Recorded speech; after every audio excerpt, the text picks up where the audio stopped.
오늘 말씀은 시편 103편 8절 13절까지 요한복음 8장 1절에서 11절까지입니다. 자비로우신 하나님, 불쌍히 여겨주시는 하나님이셔. 여호와는 오래 참으시는 하나님, 한결같은 사랑의 넉넉한 하나님이시지. 여호와는 계속 다투지 않으시고 화를 영원히 품지 않으시지. 여호와는 우리의 죄에 맞추어 우리를 다루지 않으시고 우리의 잘못에 맞추어 우리에게 갚지 않으시지. 하늘이 땅 위에 드눕듯이 여호와의 한결같은 사랑도 강력하시거든. 여호와를 두려워하는 사람에게는 동쪽이 서쪽으로부터 멀듯이 우리에게서 멀어지게 하셨어. 우리가 지은 죄를 아버지가 자식에게 자비를 베풀듯이 여호와는 그분을 두려워하는 사람들에게 자비를 베푸시지. 예수님은 올리브 산으로 가셨다. 그러나 아침 일찍 다시 성전에 오셨다. 그러나 온 백성이 예수님께로 계속 몰려왔다. 예수님은 앉으셔서 그들을 가르치고 계셨다. 그런데 율법학자들과 바리새파 사람들이 한 여자를 데리고 온다. 배우자 아닌 남자와 잠자리하다가 붙잡힌 여자였다. 그들이 그 여자를 가운데 세웠다. 그러고는 예수님께 말한다. 선생님, 이 여자가 배우자 아닌 남자와 잠자리하다가 그 자리에서 붙잡혔습니다. 율법에서 모세가 우리에게 명령하기를 이런 여자를 돌로 치라고 했습니다. 그런데 선생님은 뭐라고 말씀하시겠습니까? 그들은 이렇게 말하며 예수님을 떠보았다. 예수님을 고발할 꼬투리를 잡으려는 것이었다. 예수님은 아래로 몸을 구부려 손가락으로 땅에다 무엇인가를 써 내려가셨다. 그들이 줄기차게 물어오자 예수님이 몸을 펴시고 말씀하셨다. 당신들 가운데 죄 없는 사람이 맨 먼저 그에게 돌을 던지시오. 그러고는 다시 몸을 아래로 구부려 땅에다 쓰셨다.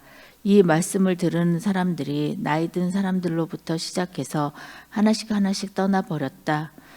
예수님이 혼자 남게 되셨다. 그리고 그 여자가 한가운데 그대로 있었다. 예수님이 몸을 펴시고는 그에게 말씀하셨다. 자매님, 그들이 어디에 있나요? 자매님을 죄 있다고 판가름한 사람이 아무도 없나요? 그 여자가 대답했다. 아무도 없습니다, 주님. 예수님이 말씀하셨다. 나 자신도 자매님을 죄 있다고 판가름하지 않습니다. 가보세요. 이제부터 더는 죄를 짓지 마세요. 아멘. 자, 오늘 용서 마지막입니다. 오늘로 용서 시리즈 강론은 마무리하겠습니다.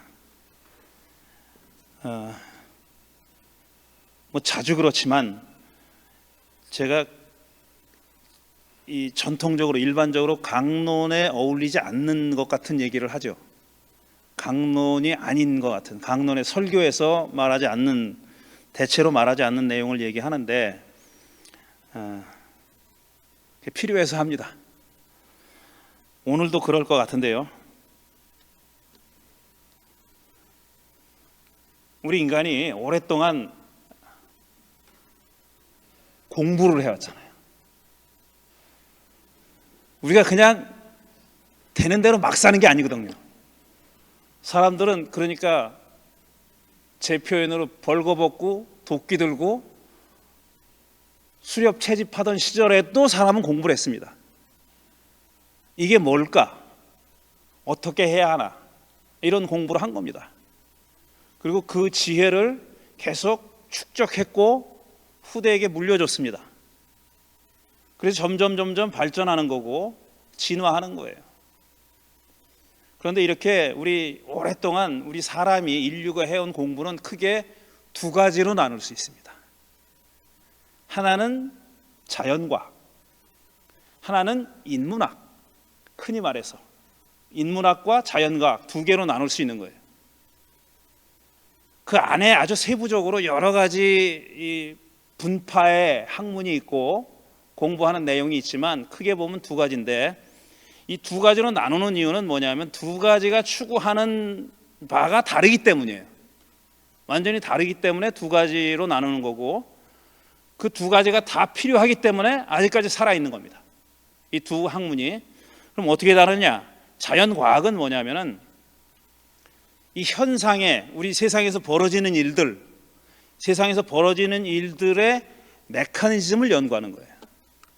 구조를 연구하는 겁니다. 어떻게 이렇게 되는 걸까? 구조를 연구하는 거예요. 메커니즘을 연구하는 거예요.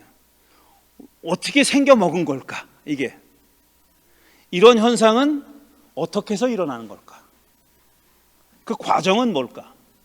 이겁니다. 그러니까 그거를 뭉뚱그려서 얘기하면 메커니즘을 연구하는 거예요. 구조를 연구하는 거고, 인문학은 뭐냐? 그러면은 세상에서 벌어지는 일들의 현상의 의미를 묻는 거예요. 이게 왜 일어날까? 이유가 뭘까? 과정과 절차가 아니라 어떻게 구조가 되어 있느냐, 어떻게 스트럭처가 뭐냐, 구조가 뭐냐를 묻는 게 아니라 이게 왜 일어날까 하는 겁니다. 이걸 묻는 겁니다. 자연과학은 메커니즘을, 현상의 메커니즘을 연구하는 거고, 인문학은 현상의 의미를 탐구하는 겁니다. 근데 종교는 당연히 인문학에 속합니다. 종교는 그러니까 인문학의 한 부분으로서 당연하게 종교 현상의 의미를 탐구하는 거예요. 어떤 사회 현상의 의미를 탐구하는 겁니다. 사회 현상 안에 어떤 종교적 의미가 들어있는지를 확인하고 그 의미가 뭔지를 탐구하는 것이 바로 종교학이라는 겁니다. 난 학자도 아닌데 여러분 다 학자예요. 살면서 다 공부를 하거든. 묻거든. 질문을 하거든요. 다 학자입니다. 어떤 사람은 좀 전문적인 지식이 많고 어떤 사람은 덜하긴 하지만 다 묻고 대답을 찾아간다는 의미에서는 다 공부하는 사람들이고 다 학자들이죠. 종교 현상은 그런 겁니다. 그러니까 인문학의 한 부분으로서 종교 현상의 의미가 뭔지를 묻는 거예요. 그런데 종교라는 것이 이렇게 우리가 생각하는 것처럼 인문학의 한 하위 학문, 부분 학문이 된 거는 근대에 들어와서요. 오랫동안 인류는 그 긴 세월 동안 인문학과 종교를 구분하지 않았어요. 그냥 인문학이 종교고 종교가 인문학이었었어요. 왜냐하면 옛날 사람들은 다 어떻게 생각했냐면 종교가 일단 뭔지를 먼저 얘기를 해야 되겠네. 종교란 뭐냐면은 우리 눈에 보이는 세계를 넘어서는 혹은 그 밑바닥에 심층에 뭔가 눈에 보이지 않는 우리가 직접 경험할 수 없는 그런 또 다른 세계가 있다는 인식에서부터 시작하는 겁니다. 그러니까 눈에 보이는 세계가 다가 아니다. 이게 전부가 아니다. 그건 너머에 뭔가 다른 세계가 있다. 아니면 눈에 보이는 현상 심층에 그 밑바닥에 뭔가 다른 세상이 있다라는 것을 인정하는 그런 인식에서 인류가 그런 인식을 하면서 발달해 나온 게 종교입니다. 그게 과거에는 고대에는 그냥 살아가는 세상하고 섞여 있었어요, 그냥. 그런데 그게 이제 근대 이후로 넘어서면서는 그거를 전문으로 따지는 연구하는 그런 분야가 생겨고 그걸 종교라고 릴리전이라고 이름 붙인 겁니다. 종교는 뭐냐 하면은 말씀드린 대로 눈에 보이는 세계를 넘어서는 혹은 그 심층에 뭔가 다른 직접적으로 우리가 경험할 수 없는 다른 세상이 있다는 것을 인식하고 그것의 의미와 가치를 추구하는 겁니다. 그리고 눈에 보이고 경험하는 세상과 눈에 보이지 않는 세상은 어떻게 연결되어 있는지 하는 것을 묻는 거예요. 서로 별개의 세상이라면 서로 따로 공부해야 되는 거예요. 근데 이게 연결되어 있다라고 생각하니까 그 둘 간의 관계는 뭘까를 연구하는 것이 바로 종교인 겁니다. 그런데 이 눈에 보이는 세상 너머 혹은 그 심층에 있는 세상에 대한 이해도, 사람의 이해도 눈에 보이고 경험하는 세상에 대한 사람의 이해가 달라지면서 그것도 같이 달라지는 겁니다. 그러니까 연계되어 있다는 거예요. 서로 뚝 떨어져 있어가지고 눈에 보이는 세상이 어떻게 달라지든지 이 세상은 그대로다. 그대로라고 인식하지 않아요, 사람들은. 눈에 보이는 경험하는 세상에 대한 생각이 달라졌으면은 눈에 보이는 세상 넘어 아니면 그 심층에 있는 세상에 대한 생각도 달라지는 거예요. 그러니까 종교가 계속 변화하는 겁니다. 종교가 아무리 세상이 고대에서부터 현대에 이르기까지 종교는 똑같아. 이건 말도 안 되는 소리예요. 거짓말이에요. 그렇게 달라져 온 겁니다. 그런데 제가 경고했잖아요. 강론에서 안 하는 말을 한다고. 더 해야 돼, 아직은. 근데 종전에는 우리 인류가 어떤 생각을 했냐면은 세상에서 가장 가치 있는 것은, 중요한 건 뭐냐면은 영원히 변하지 않는 것. 그게 진짜 알짜다, 이렇게 생각합니다. 세상은 다 변하고 우리도 변하는데 그러지 않은 것이 있을 거야. 변하지 않고 영원한 것, 변하지 않는 것, 근원적인 것. 근원을 따지고 들어가서 제일 마지막에 남는 것, 최종 원인. 그거는 변하지 않을 거야. 절대로 변하지 않고 영원히 앞으로도 변하지 않는다 라고 생각하고, 그게 뭐냐를 물었던 겁니다. 그걸 뭐냐를 알고 싶어서 추구했던 것이 소위 사상이고 철학인 거예요. 종교도 거기 들어가는 거고. 그래서 그게 다름 아닌 신이다. 시원적인 거, 제일 근본 원인이고 변하지도 않고 영원한 거, 그거 신이지. 이게 일반적인 사람들의 생각이었었어요. 그것도 뭐 다신교의 여러 신이 아니라, 이것도 하고 저것도 하는 신이 아니라 그 신들의 가장 기원이 되는 신, 진짜 신, 그거는 영원하고 변하지 않는다고 생각한 겁니다. 그리고 그거를 플라톤은 이데아라고 얘기한 거예요. 이데아라는 게 있는데 그건 변하지 않아. 그건 근원적인 거고 앞으로도 영원한 거야, 이렇게 생각했던 겁니다. 그래서 그게 뭔지를 추구하는 것이 우리 인간의 정신 활동에 굉장히 중요한 부분을 차지하고 있었어요. 그게 철학이고 그게 사상인 겁니다. 오랫동안 그렇게 오다가 현대에 들어와서는 이 생각이 많이 바뀌었어요. 그래서 경험하는 세계에 대한 생각, 사람의 생각도 바뀐다는 겁니다. 근본적으로 그걸 추구하는 게 제일 중요한 게 아니라,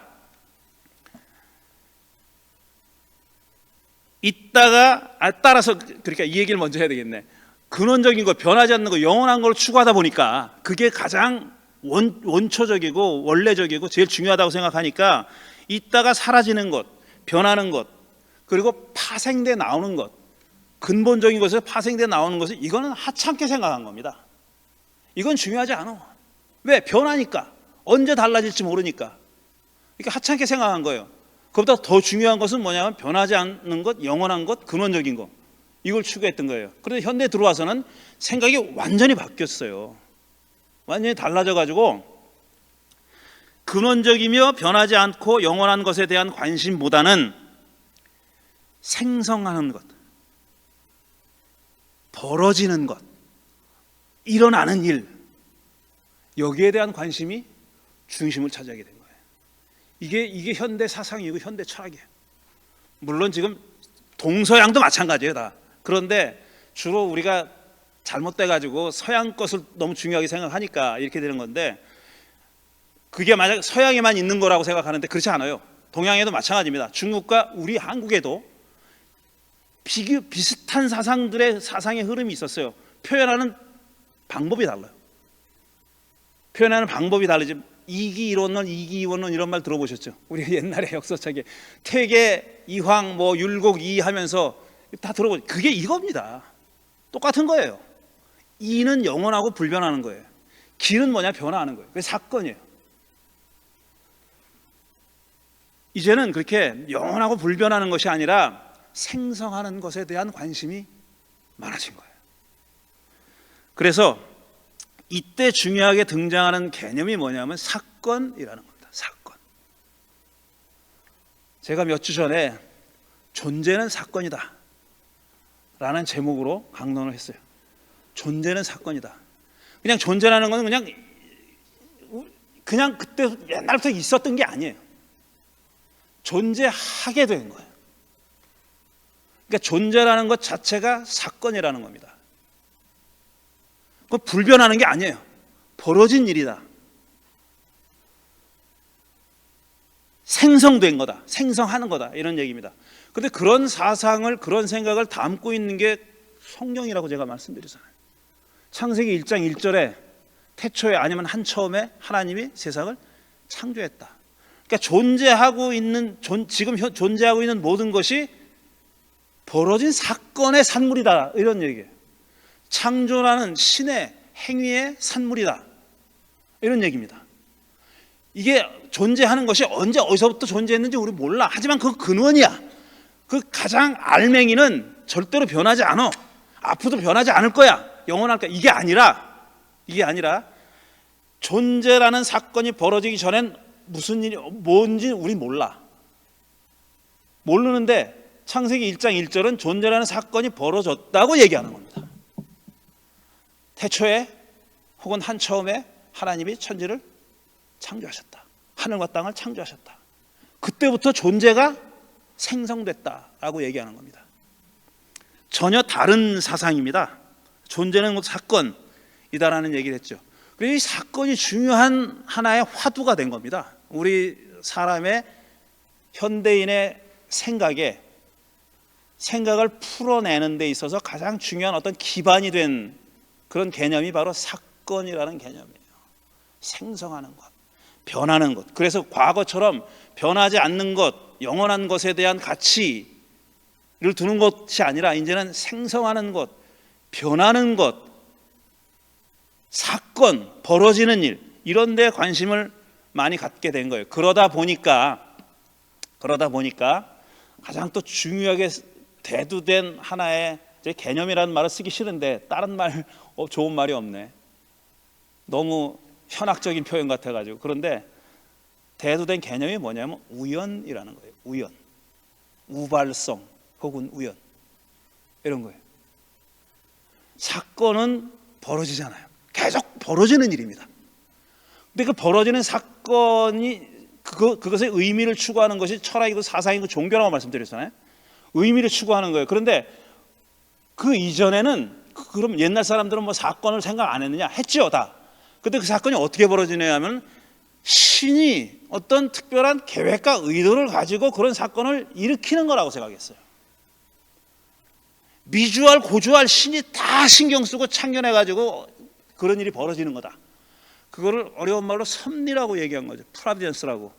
섭리라는 말로 표현한 거예요. 섭리는 하나님이 이 인간사에 벌어지는 모든 미주알 고주알 모든 일을 다 창견한다는 거예요. 다 창견해서 당신의 뜻이 거기 관철되게, 신의 뜻이 관철되게 사건을 일으키신다라는 거예요. 근데 현대는 무신론 사회잖아요. 그거 인정 안 합니다. 그래서 등장하게 된 게 우연 혹은 우발성이라는 거예요. 근데 현대의 크리스찬들도, 현대 신학도, 우리 그냥 일반 크리스찬뿐 아니라 신학을 하는 사람들까지도 이제는 과거처럼 신이 미주알 고주알 다 신경 쓰고 다 참견하고 자기 마음대로 다 한다. 예수님 표현대로 하면 머리카락 하나도 안 떨어진다. 참새 하나가 떨어지는 것도 신의 뜻이다. 예수님 그렇게 믿었다고요. 왜? 옛날 뿐이니까 그렇게 믿었어요. 그때 세계관대로 표현하신 거예요. 모든 일을 하나님이 주관하고 하나님의 섭리에 따라 벌어진다고 생각하는. 근데 21세의 크리스찬은 그렇게 생각하는 사람은 그렇게 많지 않습니다. 아주 정말 보수적인 사람은 그렇게 생각할 수 있어요. 제가 어렸을 때는 저기 어디 영등포 쪽에 무슨 교회에 이상한 목사 하나 있었어요. 근데 그자는 네가 길 가다가 돌뿌리에 걸려 넘어지는 거는 돌뿌리 귀신이 너를 잡아챘기 때문이다. 이렇게 가르쳤어요. 성락교회라고 들어보셨습니까? 성락교회? 아주 엄청 큰 교회입니다. 모든 일이 다 귀신이야. 나쁜 일은 다 귀신이라는 거고 좋은 일은 다 하나님이 하는 거예요. 일거수일투족이 다 그렇다고 생각했던 겁니다. 요즘은 그런데 건전한 신앙을 가지고 있는 사람, 예를 들어 내가 주식 투자했는데 좀 잃었어요. 하나님이 나를 벌 줬어 라고 생각합니까? 안 하죠. 내가 주식 투자를 했는데 돈을 좀 땄어. 수익이 생겼어요. 그럼 하나님이 나를 특별히 어여삐 여기셔가지고 그렇게 따게 하셨다라고 생각합니까? 내가 잘나서 한 거 아니야. 내가 잘 굴려가지고 투자를 잘해가지고 이렇게 했다고 생각하죠.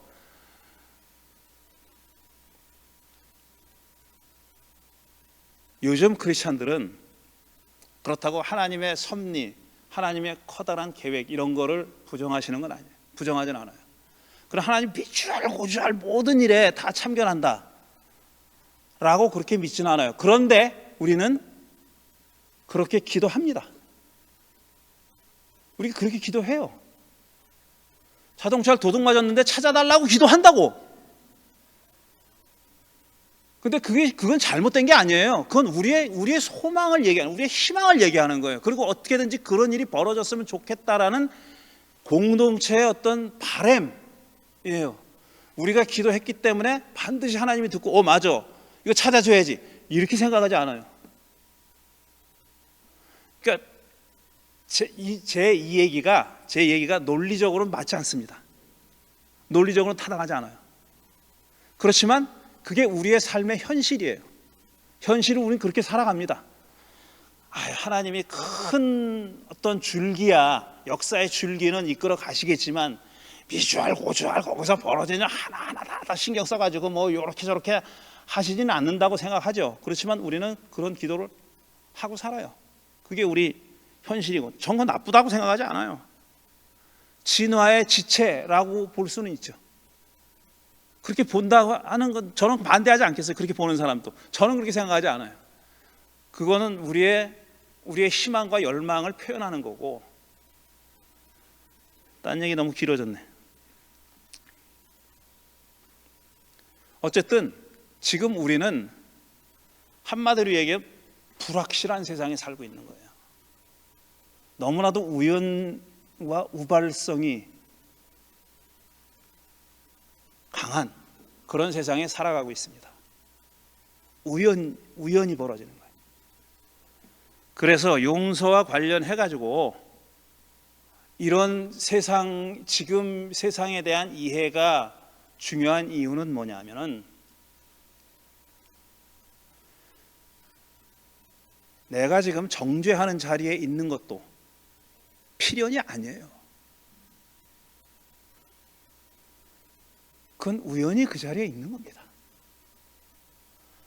어떤 사람이 정죄받을 자리에 있는 그 현실도 필연이 아니에요. 그건 우연히 그렇게 돼 있는 걸 수도 있다는 거예요. 그걸 우연이라고 생각하자는 뜻이 아니라 우연일 수 있다는 걸 생각하자는 거예요. 내가 지금 정의로운 자리에 있는 것도 우연일 수 있어요. 내가 지금 지금의 이 상태로 존재하는 데는 많은 요인이 작용했습니다. 수많은 요인이 작용해가지고 지금 who I am이 됐다고요. 지금 내가 된 거예요. 내가 어떤 부모님을 만나서 어떤 유전 형제를 타고 나서 이렇게 될 수도 있어요. 그러나 똑같은 쌍둥이도, 일란성 쌍둥이도 다른 환경에 놓고 자라면 다른 사람 되잖아요. 그러니까 지금 내가 된 것은 유전적인 요인뿐 아니라 환경의 요인도 엄청나게 큰 거예요. 그건 happen to be 그렇게 된 겁니다. 나는 정말 우연히 한국 부모님에서 태어나서 한국 사람이 된 거고,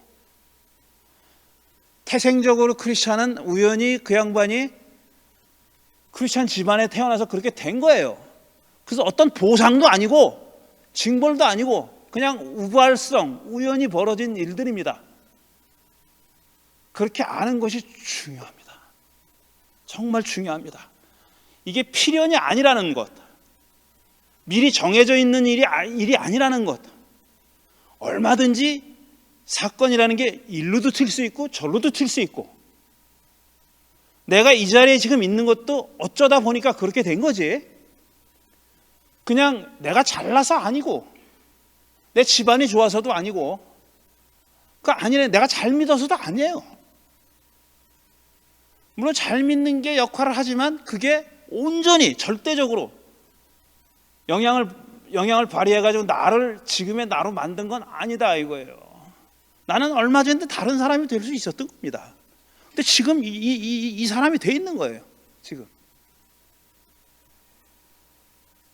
그러니 어떤 사람을, 잘못한 사람, 죄인, 심각한 잘못한 사람을 두고 생각할 때도 너무 필연적으로 생각하지 말자는 겁니다.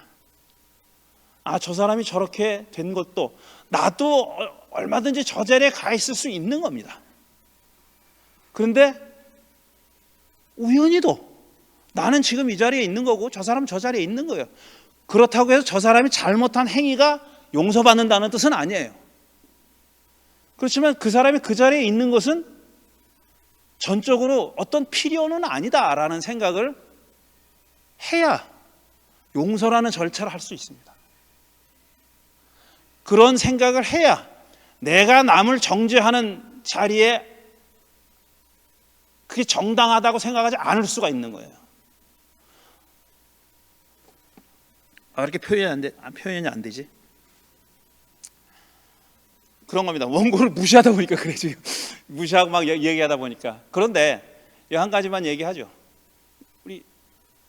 우리 종교인들은, 신앙인들은 용서하고 용서받는 관계에서 인간과 인간의 관계잖아요. 가해자와 피해자 혹은 제3자의 관계입니다. 가해자, 피해자 혹은 제3자. 그 일에 직접적으로 관련이 없는 사람, 구경꾼들, 남들. 그 일에 영향을 받건 안 받건 어쨌든 제3자. 이런 사람들 사이의 관계입니다. 그러니까 사람들 사이의 관계를 풀면 되는 거예요. 그러니까 잘못한 사람은 응분의 벌을 받고 보상을 해줘야 됩니다. 그리고 그 보상이 적절하냐 아니냐 하는 것은 끝없이 보상을 할 수는 없으니까 적정한 선을 그어놨잖아요. 그게 규범이라는 거예요. 그 사회의 규범이라는 겁니다. 규범에 따라 보상을 하거나 처벌을 받잖아요. 그러면 그걸로 끝나야 돼요. 물론 앙금은 남아요. 제가 말씀드리지만 벌어진 일은 없어지지 않습니다. 그러나 우리 공동체가 살아가기 위해서 그게 해결됐다고 믿고 사는 거예요.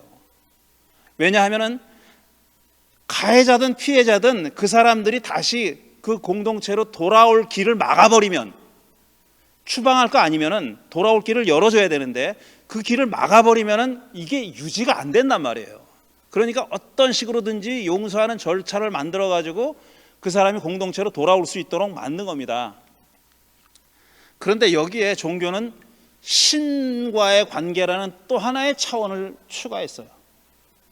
하나님도 용서해야 된다 이거야. 그러니까 하나님도 용서해야 된다. 근데 이런 신과의 차원을 보탠 데는 두 가지 견해가 있습니다. 하나는 쉽게 얘기합시다. 신은, 하나님은 우리 인간보다 꼬장꼬장하기 때문에 니들이 용서했다고 해서 하나님도 용서하지 않아. 하나님한테 용서받는 일은 훨씬 더 어려운 일이야, 힘든 일이야 라고 하는 생각이 있었어요. 그게 사실은 인간 사회를 지배했습니다. 신에게 용서받는 건 더 힘든 거예요. 사람은 용서하더라도 하나님은 용서 안 한다, 이런 생각이 지배적이었었어요. 그런데 그런 세상에서 예수라는 분은 전혀 다른 얘기를 한 겁니다. 예수라는 분은 전혀 다른 얘기 했어요. 오늘 시편 103편은 그 지금 예수와 동조하는 다른 흐름이 표현된 시편이에요. 하나님 다 잊어버릴 거야. 시편 103편은 그겁니다. 하나님이 니들 지은 죄 다 잊어버려. 다 까맣게 잊어버리신다.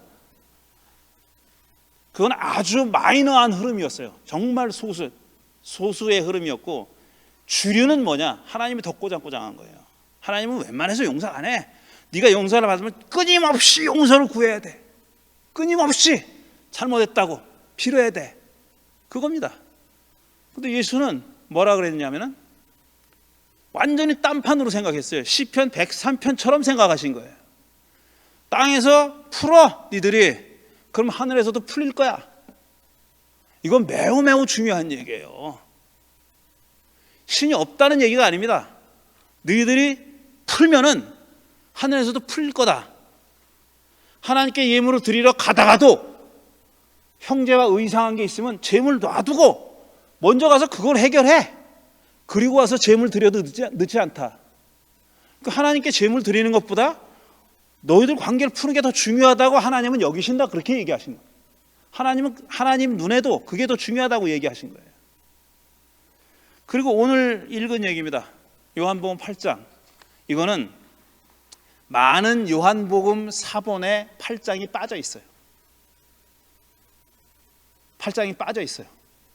왜 그러냐 하면은 8장을 그냥 넣어뒀다 하면은 이 신약성서를 편집하는 사람들, 사본을 쓴 사람들, 사본을 남긴 사람들이 보기에도 야, 이거 그대로 넣어뒀다가는 간음을 조장하는 걸로 여겨질 수도 있겠는데, 예수님이 간통을 조장하는 것처럼 다시는 하지 마, 너 정죄하던 사람 다 어디 갔어, 다시는 하지 마 그랬잖아요. 그러니까 이거 다 용서하고 이거 해도 괜찮은 걸로 여길까 봐 많은 사본에 쓴 사람들이 그걸 뺀 거예요.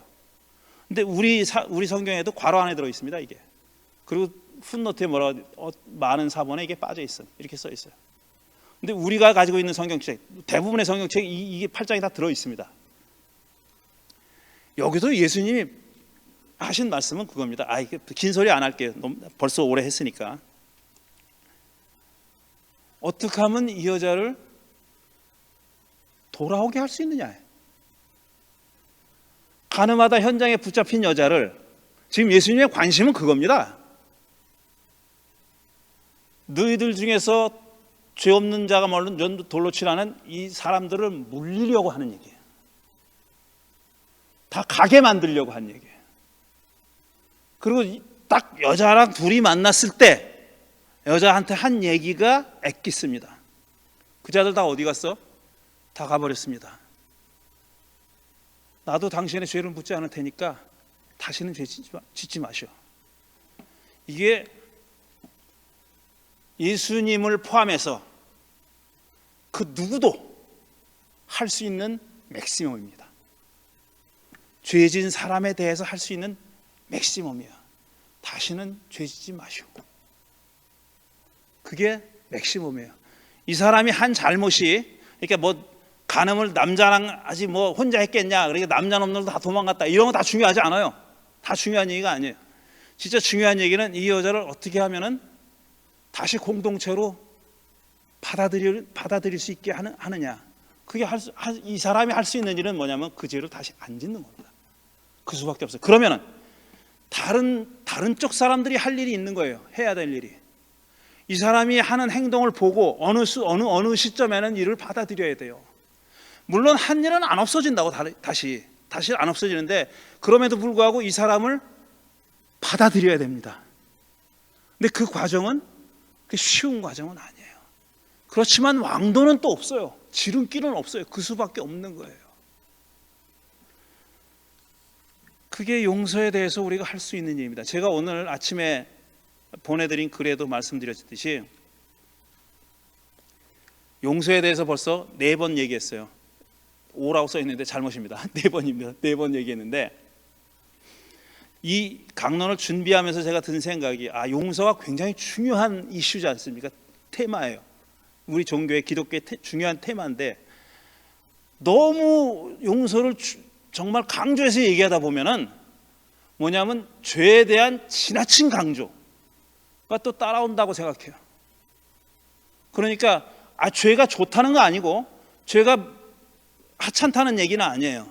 근데 죄라는 것은 어쨌든지 해결을 봐야 되는 문제입니다. 해결을 봐야 되는 문제인데 마치 그게 해결을 할 수 없는, 정말 해결 불가한 문제인 것처럼 여겨지게 만든다는 거예요. 그거는 아니라고 생각합니다. 저는 그러니까 잘못을 한 사람은, 죄를 지은 사람은 자기의 잘못에 대한 책임을 져야 됩니다. 어떤 방식으로든지 책임을 져야 되고, 자기 잘못에 의해서 피해를 받은 사람에게 어떤 형식으로든지 보상을 해야 돼요.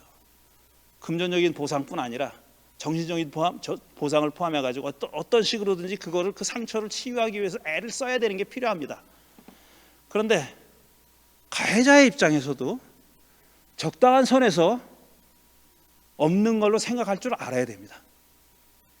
그러지 않으면 절대로 이 문제는 해결할 수가 없어요. 양자가 다 해결해야 되는 문제예요. 근데 끝끝내 앙심을 품고 있으면 절대로 해결되지 않습니다. 그 점을 말씀드리고 싶었던 거고, 그래서 제가 용서는 뭐냐, 그거는 주체가 없는 행위다 라고 말씀드린 거예요. 용서는 누가 하는 게 아니에요. 이건 주체가 없는 행위, 주체가 없는 사건이라고 봐야 된다 라고 말씀드린 겁니다. 뭔가 뒤끝이 많이 남지만 이 정도로 마무리하겠습니다.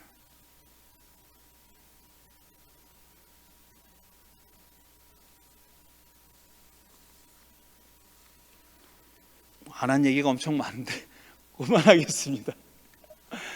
드린 말씀 생각하며 잠시 묵상하는 시간 갖겠습니다.